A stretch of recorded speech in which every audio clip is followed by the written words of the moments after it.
ঢাকায় ছবির জনপ্রিয় নায়িকা সাদিকা পারভীন পপির বিরুদ্ধে জমি দখল চেষ্টার অভিযোগ উঠেছে। তার বিরুদ্ধে থানায় জিডি করেছেন নায়িকার বোন ফিরোজা পারভীন। ৩ ফেব্রুয়ারি খুলনার সোনাডাঙ্গা মডেল থানায় জিডি করা হয়। জিডির সূত্র ধরে জানা যায়, পৈতৃক জমি দখলে নেওয়ার জন্য স্বামী আদনান উদ্দিন কামাল, কল্লোল মজুমদার, শিপন সহ সোমবার বেলা 12:30টায় সোনাডাঙ্গা থানাধীন শিববাড়ি ভাড়াটিয়া বাড়ির সামনে হাজির হন।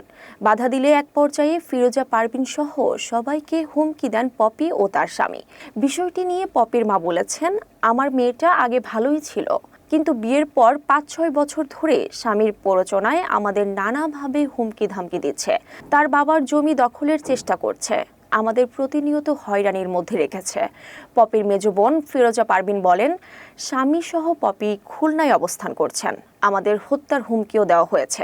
আমরা এর সঠিক বিচার চাই।